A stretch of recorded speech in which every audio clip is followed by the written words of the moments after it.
Gostaria de convidar o pastor Eduardo Luz, vai estar ministrando para nós a palavra do Senhor. Pastor Eduardo é pastor presidente ali da Missão Novas Tribos do Brasil, uma grande bagagem na obra missionária ali com os povos indígenas, e vai estar trazendo a palavra do Senhor hoje. Amém? Vamos orar, pedindo a Deus discernimento e também preparar os nossos corações para receber a palavra dele.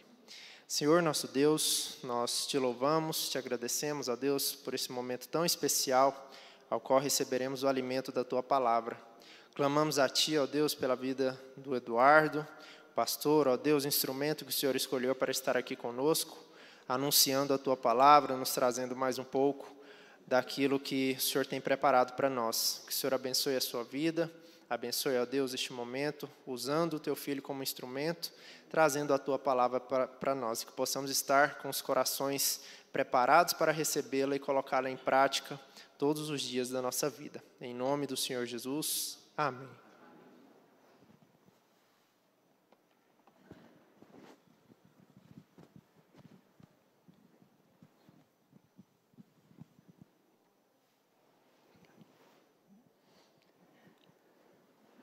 Eu tenho que olhar cada um de vocês.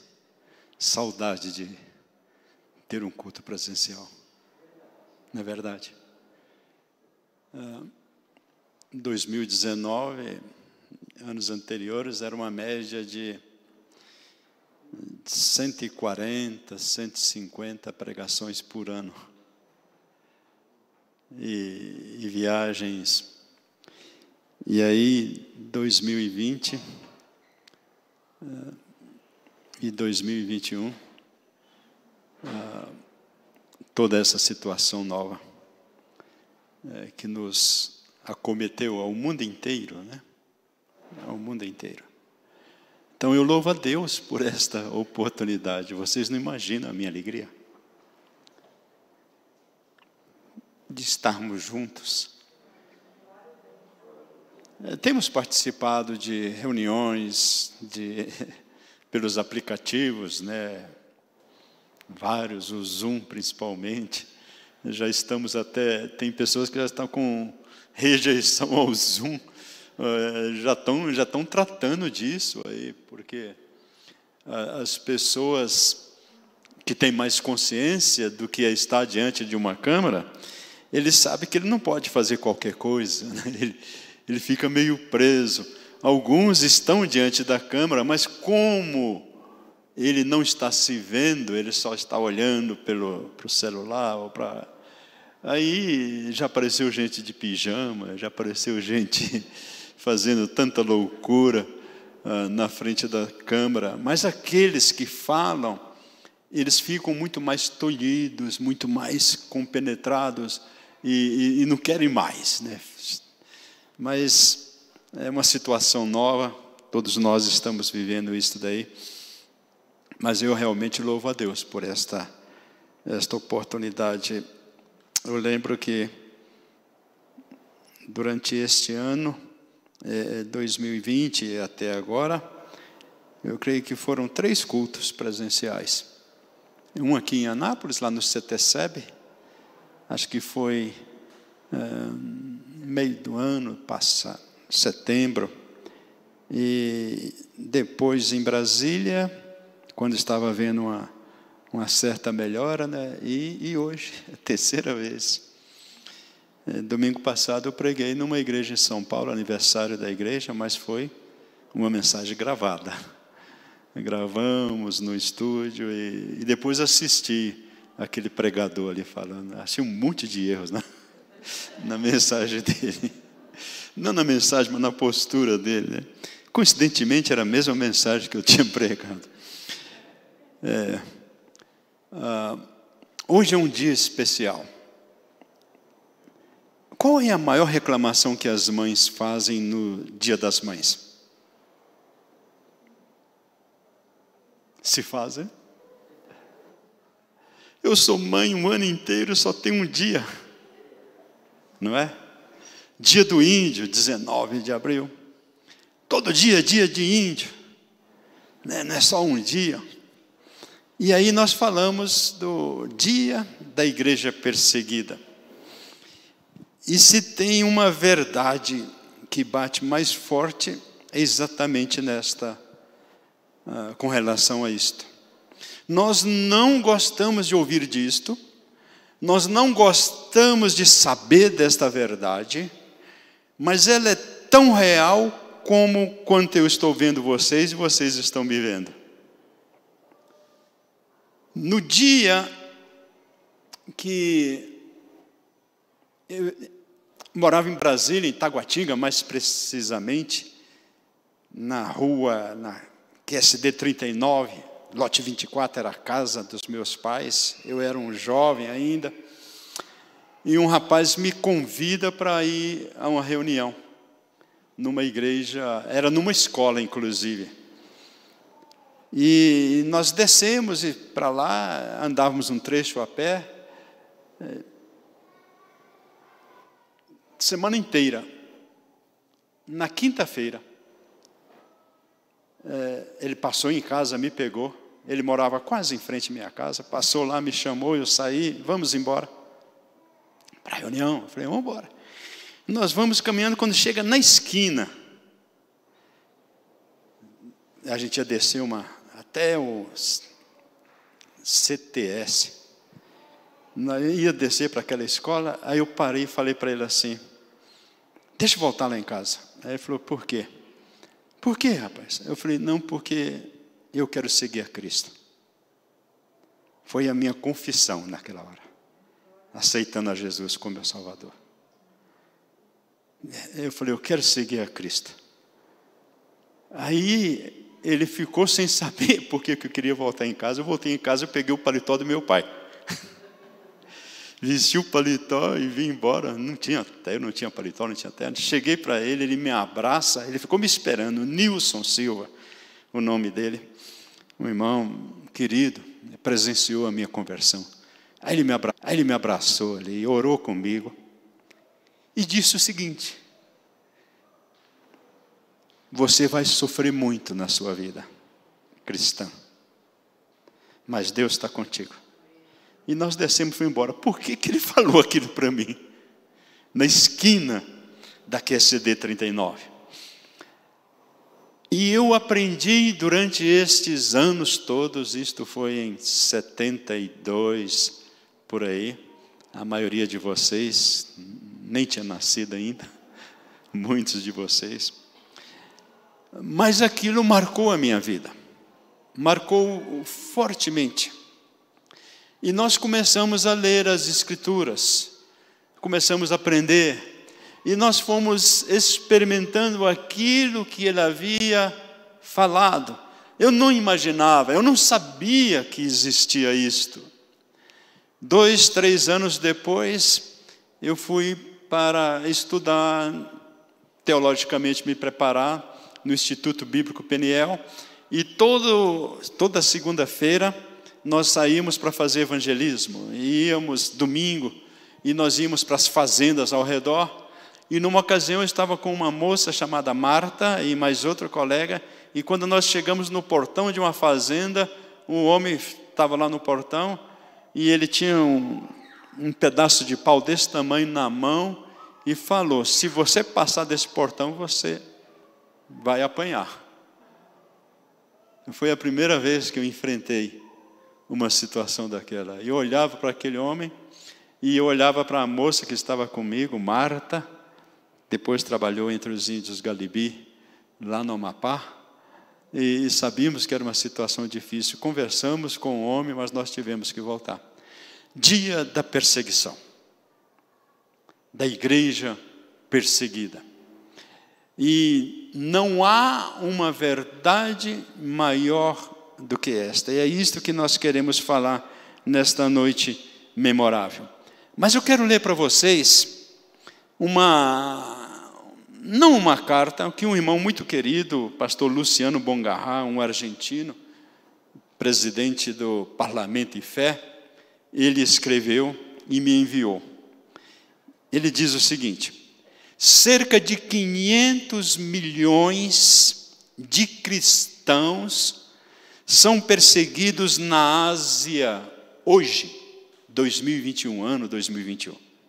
No entanto, os especialistas indicam que em 2030, a China será o país com o maior número de cristãos no mundo. Mas como é possível que a igreja cresça tanto, apesar da perseguição? Pessoalmente, eu estou lendo a carta dele, então é o Luciano que está falando. Pessoalmente, não acho que seja apesar da perseguição, mas por causa da perseguição, que a igreja chinesa se multiplica dia a dia.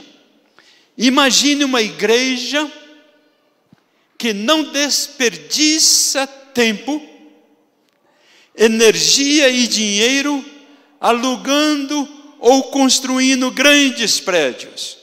Não gasta dinheiro em equipamentos de som, iluminação e multimídia e não investe tempo ou recursos em congressos, conferências e outros programas de entretenimento. E ele coloca entre parênteses apenas as 3 coisas que mais nos distraem de fazer discípulos no Ocidente. Imagine uma igreja cujo foco principal é evangelismo, discipulado e comunhão, e você estará pensando na igreja chinesa. O segredo do crescimento da igreja na China é o foco. A perseguição por parte do governo é tão severa que não deixa espaço para diversão na vida dos crentes.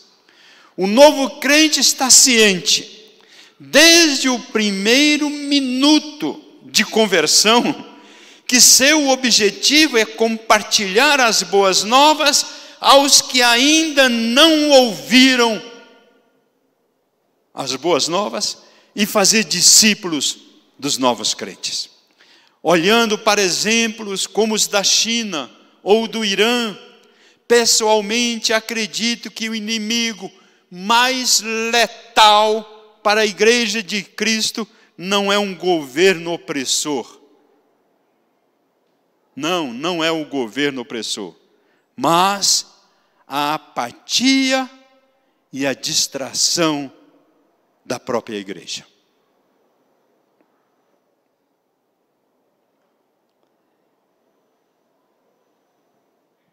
O irmão Leandro, quando me apresentava, ele falava sobre... que eu conheço esse assunto um pouquinho. São mais de 40 anos já envolvido na obra missionária. E a OAB de Goiás, lá em Goiânia, eles abriram uma subseção de liberdade religiosa.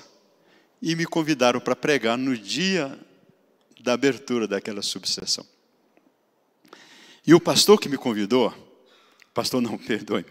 o advogado que me convidou, que era o vice-presidente, me conhece bastante, andamos muito juntos. Ele esperava que eu fosse trazer uma mensagem para os magistrados, os homens da lei que ali estavam, os convidados, uma mensagem assim, animadora, uma mensagem sobre... eu não sei lá o que ele esperava. Mas eu comecei a falar sobre liberdade religiosa. E eu mostrei que na obra missionária no Brasil, existe perseguição religiosa. Foi um espanto para eles. E eu citei vários casos verídicos. E eles ficaram atônitos com aquilo. Tanto é que depois que eu preguei, no outro dia, na primeira reunião da subseção de liberdade religiosa da OAB em Goiânia, a primeira reunião deles foi para tratar desse assunto e me convidaram. Depois eu descobri que não era convite, era uma oitiva, para falar, para eu explicar aquilo que eu tinha pregado. E eu falei por 2 horas. E eles me disseram, você tem documentos sobre isto? Eu falei, destes 8 casos que eu estou apresentando, eu tenho documentos. Por isso que eu falei para vocês, eu não ia falar daquilo que eu não pudesse provar. Mas eu sei de muito mais. E eles falaram, o senhor pode nos dar esse documento? Eu falei, claro que posso. É muito trabalho, mas eu preparei tudo aquilo para eles, que inclusive eu tive que separar um por um, e deu mais de 50 páginas, eu falei, o próximo livro já está escrito. É só aumentar cada um desses 8 pontos. Você gasta 10 páginas para falar desses 8 casos, você tem 80 páginas de um livro aí sobre perseguição religiosa no Brasil. O negócio foi para frente, eles intimaram as pessoas, eles convidaram as pessoas, e quando a OAB geral recebeu os documentos, eles aprovaram. E eles enviaram todo aquele material para o Ministério da Justiça, para o Ministério Público Federal e para a FUNAI. E eles mostraram que tem perseguição.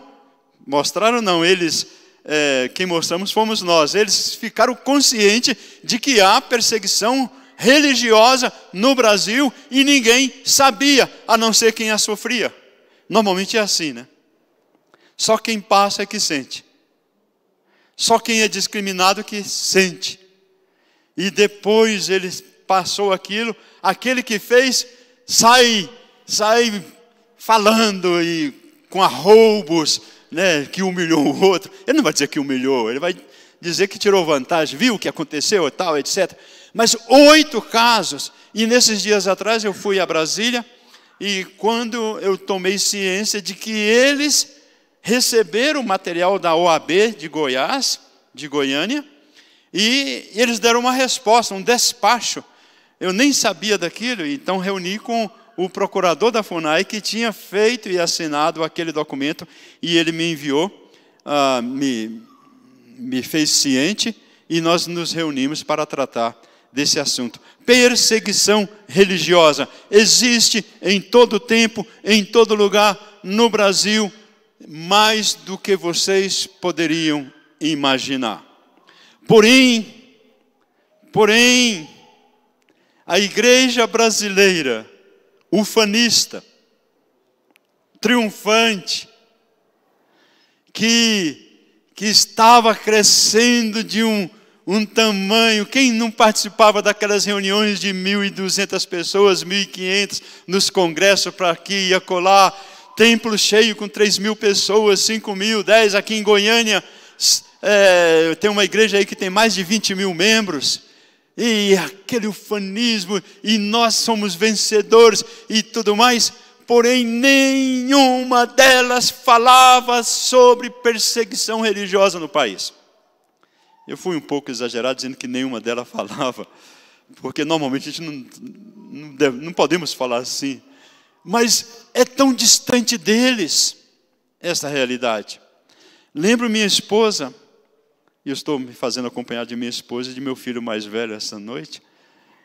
Eu lembro que minha esposa, certa ocasião, chegou para mim e falou assim, meu bem, não fala mais disso nas igrejas não, porque você teria que explicar todo o ponto e eles não querem ouvir explicações, eles querem cantar, eles querem receber bênção, eles querem sair triunfantes. Ninguém quer falar sobre perseguição. 3 mares fluidos. Isso inventei agora, tá, irmãos? Nunca tinha pensado nisso. Falar sobre perseguição. Porque nós queremos palavra de bênção. Não é verdade? Mas, meus irmãos, nós precisamos saber claramente do volume imenso de perseguição que o povo cristão passa. O século XX foi o século que mais cristãos foram martirizados em toda a história do cristianismo, desses 2000 anos. Século XX, diante de nossos olhos, pertinho da gente, em tantos lugares.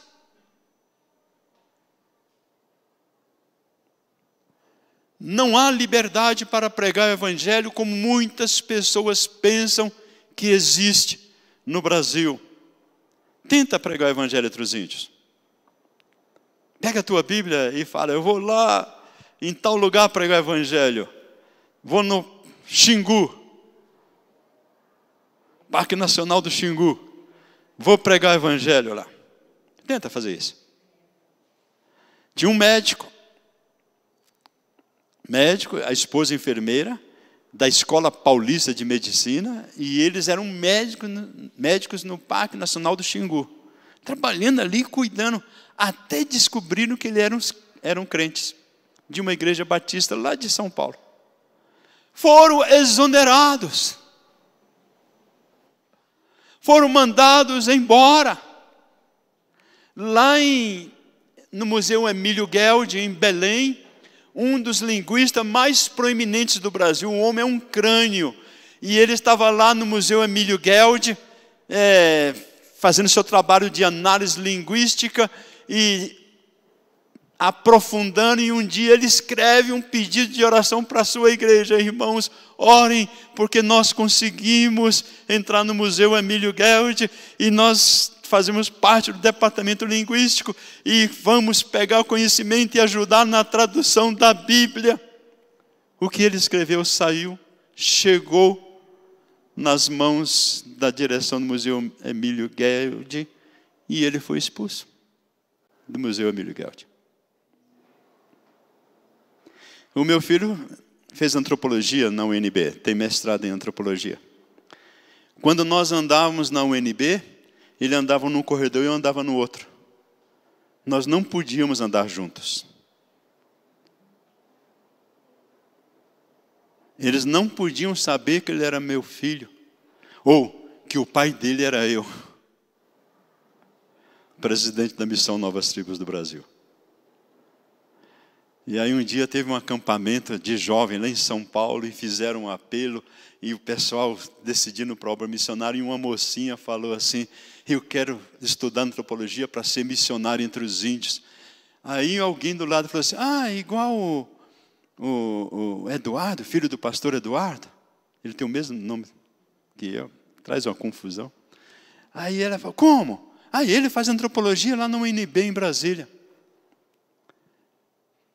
E um dia ele está lá no departamento de antropologia, chega uma mocinha que ia fazer antropologia, já tinha passado vestibular, e quem é Eduardo? Encontrou com ele, você que é Eduardo, filho do pastor Eduardo Luz?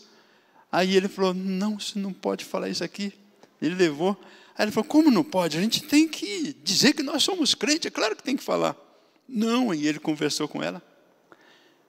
Sai dali, ele vai lá na FUNAI, meia hora depois. Quando ele chegou na FUNAI, que ele passa a diretora lá do departamento, ela fala, Eduardo, quero falar contigo. Qual é a tua relação com a Missão Novas Tribos do Brasil? Meia hora depois, o pessoal na FUNAI já sabia que ele tinha alguma relação com a Novas Tribos. Pouco tempo depois, ele estava demarcando uma área, lá no Amazonas, área indígena. Aí um dia ele vai conversar com a diretora lá, a diretora fala assim, olha, eu sei que você é filho do presidente da Missão Novas Tribos. Aí ele falou, não, mas eu sou um profissional competente. Ele falou assim, enquanto você for assim, você fica aqui. Mas irmãos, existe perseguição, e a igreja brasileira não sabe disto. Agora é estranho não saber, né? Por que não é estranho? Abre sua Bíblia em Atos capítulo 2. Atos capítulo 2.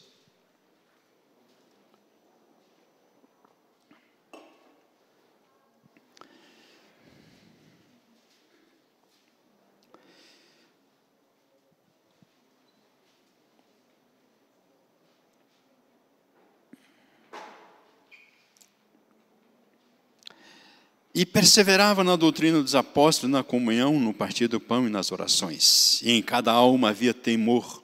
E muitos prodígios e sinais eram feitos por intermédio dos apóstolos. A partir do versículo 42 de Atos 2, até o 46.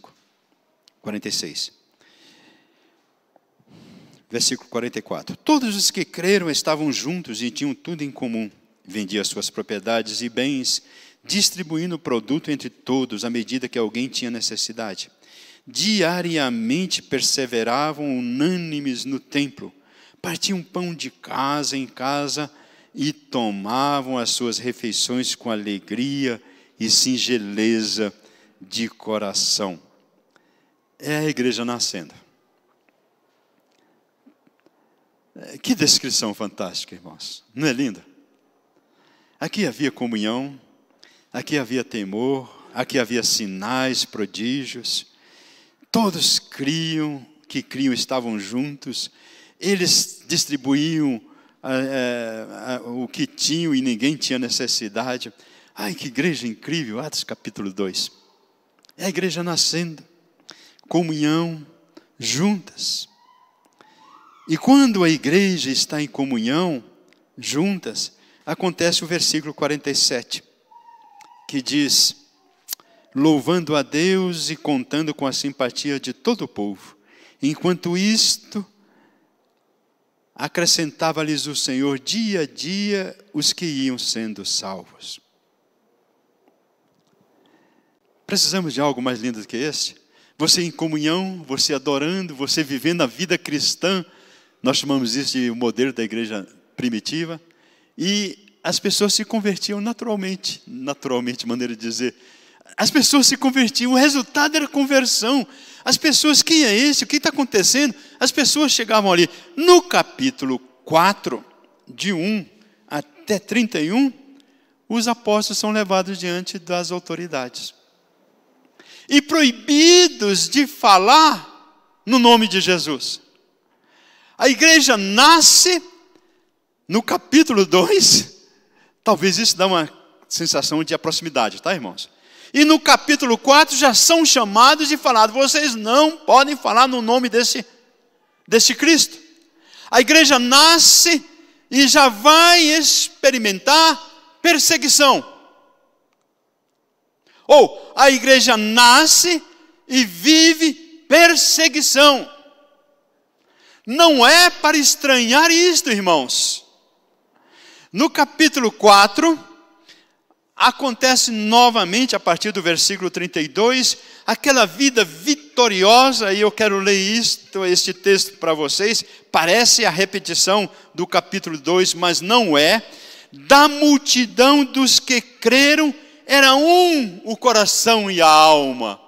Foi tão lindo aquele primeiro corinho que vocês cantaram. E vários hinos novos, corinhos novos, eu não conhecia. E dizendo que a falsidade fica lá de fora, a hipocrisia a gente rejeita. Eu achei aquilo fantástico. Mas não é o que está escrito nesse texto de Atos capítulo 4? Eles tinham um só coração, ninguém considerava exclusivamente sua nenhuma das coisas que possuía, tudo, porém, lhes era comum.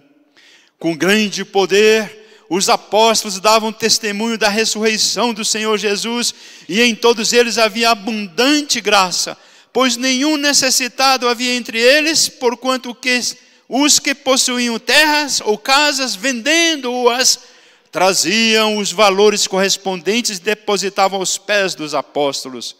Então se distribuía a qualquer um à medida que alguém tinha necessidade. José, a quem os apóstolos deram o sobrenome de Barnabé, que quer dizer filho da exortação, levita, natural de Chipre, como tivesse um campo, vendendo-o, trouxe o preço e depositou aos pés dos apóstolos. Um coração e uma alma. Tudo era comum. Eles testemunhavam poderosamente da ressurreição de Cristo. Eles viviam debaixo da graça, a graça do Senhor estava sobre eles. Em todos eles havia abundante graça. Não havia necessitado entre eles comida, vestimenta e abrigo.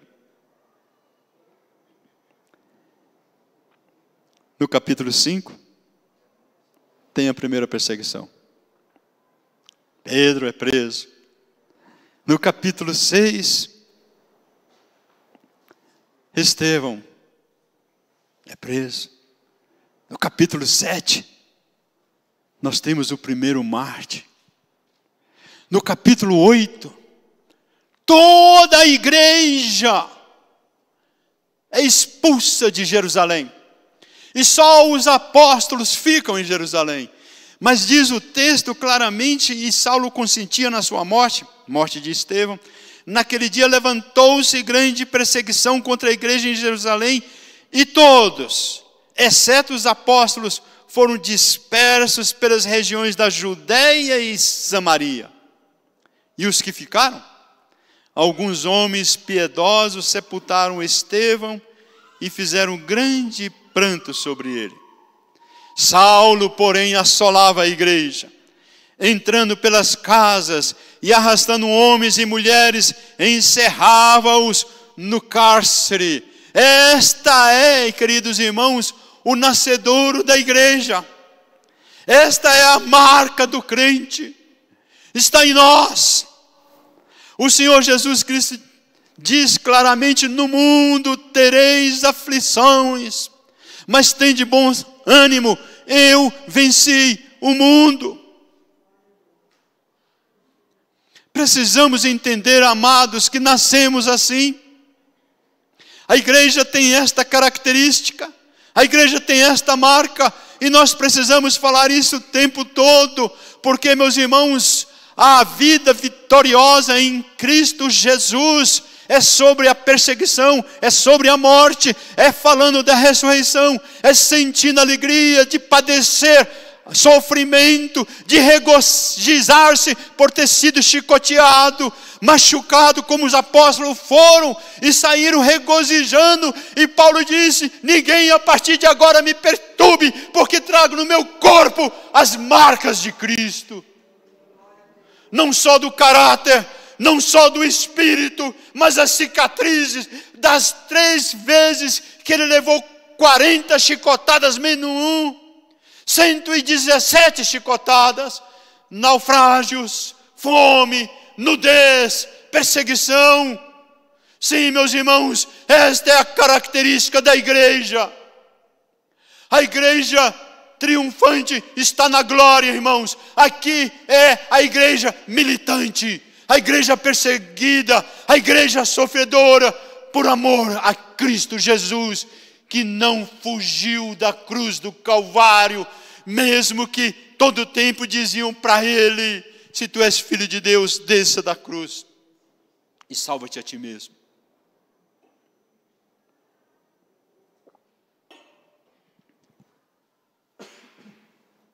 A maior astúcia de Satanás, entenda, meus queridos irmãos, foi mudar de estratégia. Ele perseguia a igreja terrivelmente, em todos os sentidos.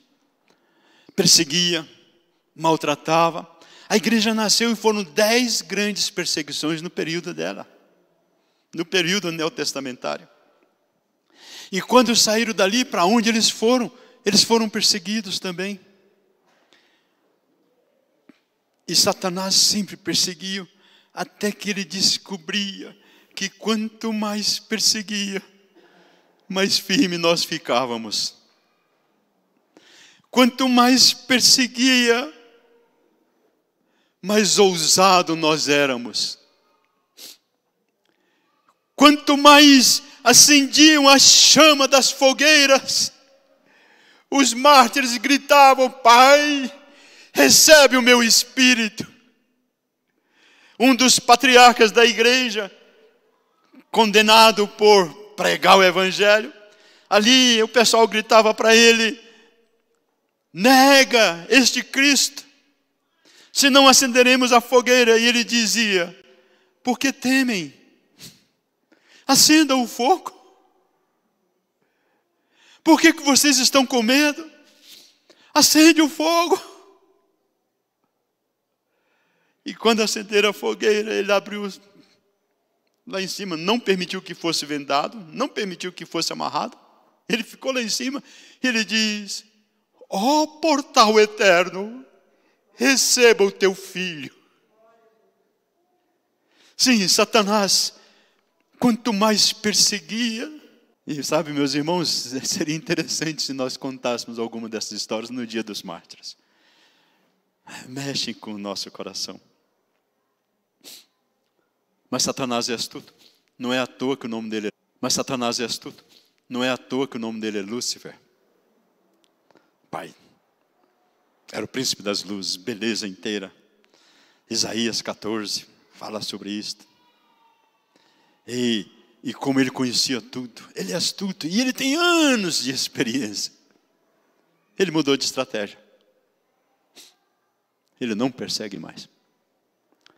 Desta forma. Ele envolve a igreja em atividades, em entretenimentos, em vida. E vai levando a igreja e ela por si só torna-se agente do mau testemunho. E a igreja, os crentes, deixa eu exemplificar isso. Os com mais experiência aqui vão lembrar de um presídio no centro de São Paulo, ali em Santana, chamado Carandiru. Quem lembra da história? Teve um coronel da PM que entrou ali com a tropa de militar e morreram muitos. Então, foi uma história incrível, né? História triste. Antes daquele massacre, antes de fecharem, os crentes na década de 70, cheios do Espírito, queriam fazer evangelismo no Carandiru. E não conseguiam impedir o pessoal não conseguia impedir a entrada dos crentes, porque os crentes queriam fazer evangelismo. Dom Evaristo Arnes, na época, arcebispo de São Paulo, usou um argumento, porque a Constituição permite que haja capelania. Cada religião tem direito a ter o seu representante. E ele, para impedir que houvesse evangelismo no Carandiru, ele falou assim: o que vocês vão fazer lá? Não existe crente preso. Então vocês constitucionalmente não têm direito de fazer capelania no Carandiru. Eu gostei de ouvir o Glória, mas naquela época era lindo. Vocês sabem que hoje 40% da força carcerária nos presídios são filhos de crentes? Que são crentes? Vocês sabem que no Rio de Janeiro tem traficantes de Jesus? Que expulsam o centro de macumba e falam: aqui não tem centro de macumba, aqui só crente. Você sabe que tem um artista que diz que se converteu e que ela faz pornô para Jesus? Só eu esqueci o nome dela.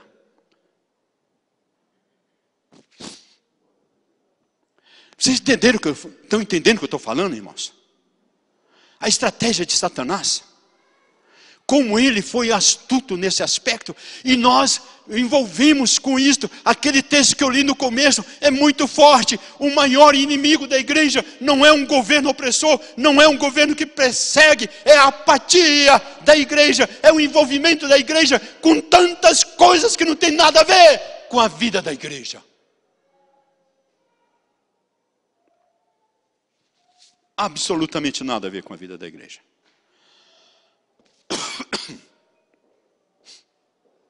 Entre mentes, versículo 4 do capítulo 8, os que foram dispersos iam por toda parte pregando a palavra. Notaram? Iam por toda parte pregando a palavra. A perseguição vinha e eles iam por toda parte pregando a palavra. E eu lembro dos cultos nas praças, eu lembro das visitas de casa em casa que nós fazíamos. Eu lembro quando nós saímos para evangelizar, subindo em lugares difíceis, dormindo em lugares que não tinham condições de dormir. Os nossos acampamentos, tem que pegar as pessoas mais antigas aqui.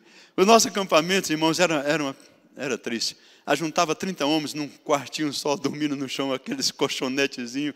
No outro dia, aquela fila para escovar o dente numa torneirinha só. uma torneira, o banho, mas nós tínhamos a maior alegria. Hoje, se não tiver um quarto separado com condições, ninguém vai. Se não for em Caldas Novas, o acampamento, ninguém vai.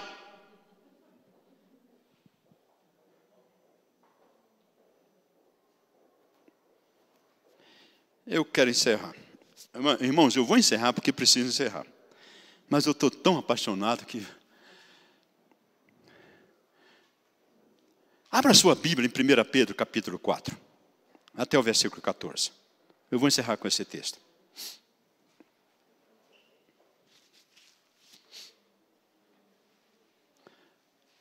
1 Pedro, capítulo 4, a partir do versículo 12, até o versículo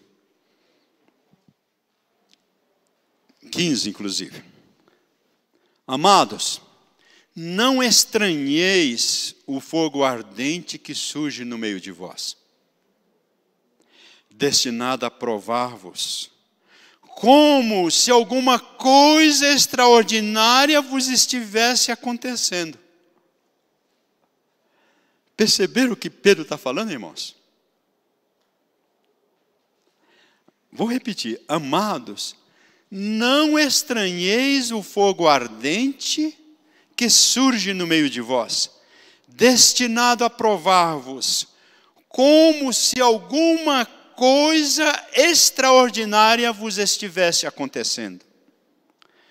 Pelo contrário, alegrai-vos na medida em que sois coparticipantes do sofrimento de Cristo, para que também, na revelação da sua glória, vos alegreis exultando. Se, pelo nome de Cristo, sois injuriados, bem-aventurados sois, porque sobre vós repousa o Espírito da glória de Deus. Aleluia. Não sofra, porém, nenhum de vós como assassino, ou ladrão, ou malfeitor, ou como quem se intromete em negócios de outrem. Tem muita gente que diz que está sendo perseguido. E ele só está recebendo a paga do erro mal feito que ele fez. Erro mal feito, 2 vezes erro. Mas, se sofrer como cristão, não se envergonhe disso. Antes, glorifique a Deus com esse nome. Tem um pastor, ele voltou para a Holanda. Ele foi professor no Seminário Presbiteriano do Norte, em Recife. Francisco. O sobrenome dele é holandês, muito difícil de ser pronunciado. Schelsnisk. Ele estava dando uma aula e ele tinha alunos ali como Ronaldo Lidório e Norval, irmãos queridos, preciosos. E estava falando sobre a perseguição. Aliás, sobre fidelidade, ser fiel. Falando sobre ser fiel. E alguém disse, irmãos, eu acho que Deus tem que mandar uma perseguição para nós. Porque a perseguição, ela depura. O fogo prova. E vai manifestar os fiéis.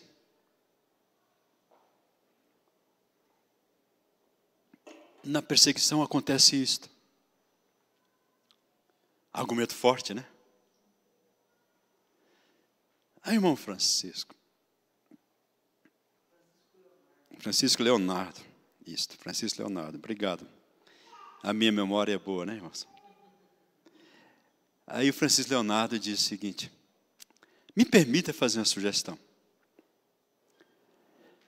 Se a perseguição vier, seremos fiéis.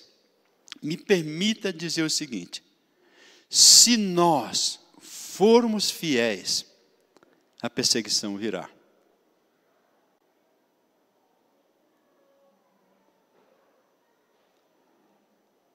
Muda totalmente, não muda? Alguns anos atrás, Salman Rushdie, um muçulmano, ele escreveu sobre o Corão, o Alcorão, um livro chamado Versos Satânicos, porque falava de morte e do muçulmano, terrorista, etc.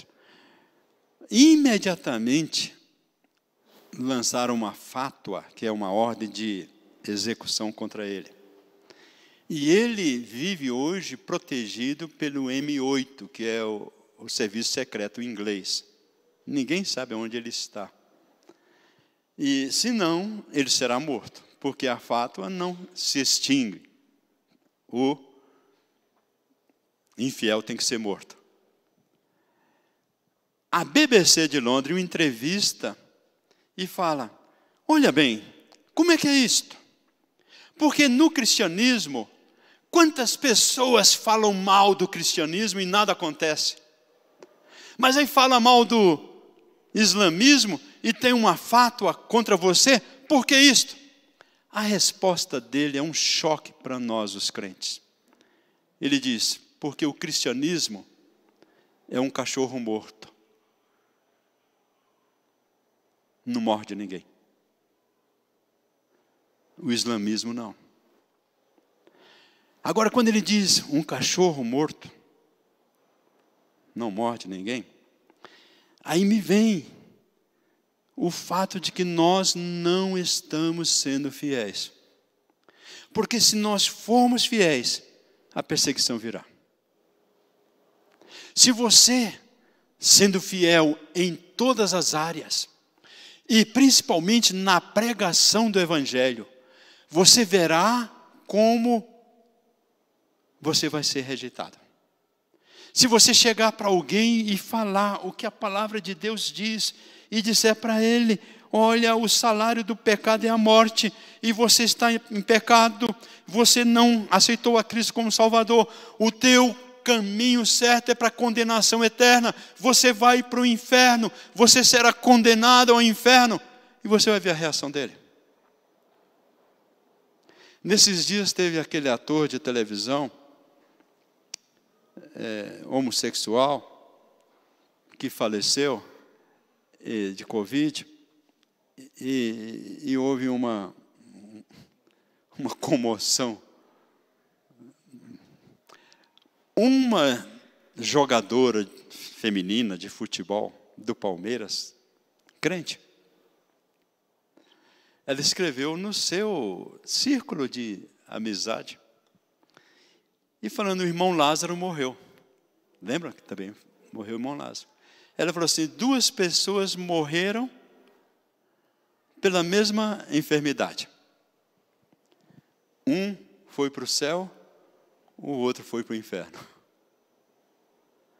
O que vocês acham que aconteceu com ela? Ela teve que se desculpar.